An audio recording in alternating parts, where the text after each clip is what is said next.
just a couple of weeks ago, I watched a movie about a woman being in a scary maze of mirrors.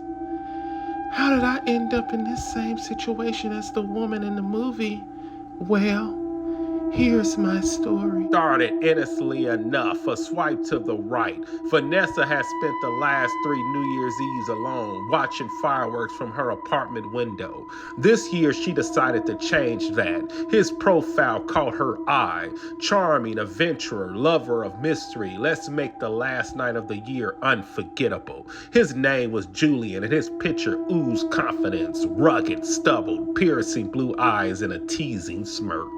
Chatted for 2 days before he suggested meeting. Why not? The end of the year with a bang, he said. He proposed dinner at an upscale restaurant, followed by a surprise. Vanessa hesitated but ultimately agreed. Something about his charisma drew her in.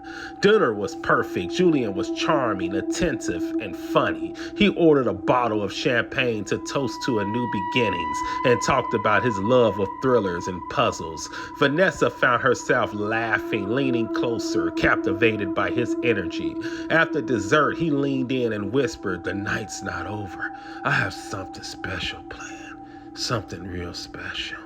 He led her to a brightly lit carnival on the edge of the town. The air smelled of fried dough and roasted nuts, and the distant hum of laughter and carnival games filled the chilly nights.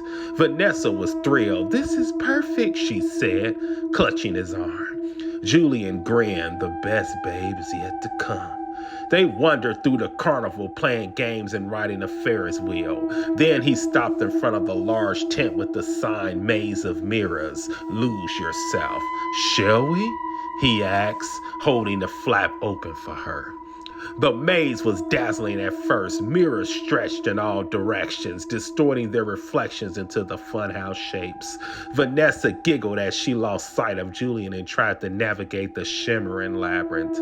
But after a few minutes, the laughter faded. She realized she hadn't seen Julian in a while. The maze, once charming, now felt endless.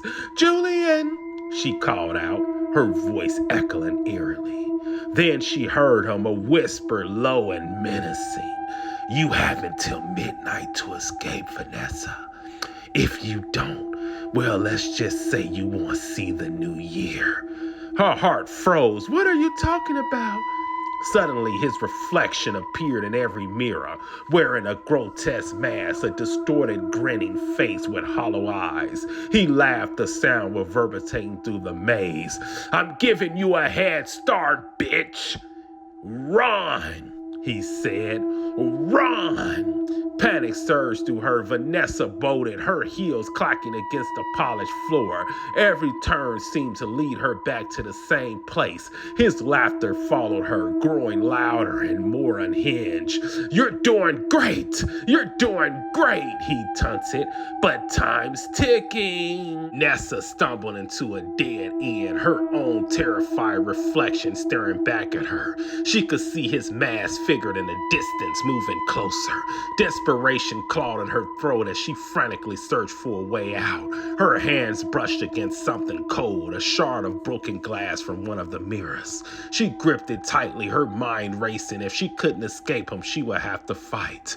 The clock struck 11:59. Julian's masked face appeared around the corner, his slow, deliberate steps echoing through the maze. "Almost out of time, Vanessa," she said, his voice dripping with mockery. Vanessa pressed her back against a mirror, clutching the glass shard. Her fear turned to fury. She wasn't gonna die here. Not tonight. Not like this. He lunged at her. She dodged, slashing the shard across his arm. He hollered in pain, dropping his knife. She seized the opportunity, plunging the shard into his chest. His body convulsed, and he collapsed to the ground, blood pooling beneath him. The carnival outside erupted in cheers as fireworks lit up the midnight sky. Vanessa staggered out the maze, her dress torn and her hands trembling. The carnival was alive with celebration, oblivious to the horrors inside the tent. She didn't look back. Back in her apartment, Vanessa washed the blood from her hands. Her phone buzzed, a message from Tinder. "You match with Julian." She stared at the screen, her breath catching a profile picture was the same, but beneath it was a new bio. Sometimes the game isn't over until it's over. Her reflection in the window seemed to smile, but it wasn't her smile. That night haunt her. And yes, it haunt her for the rest of her days.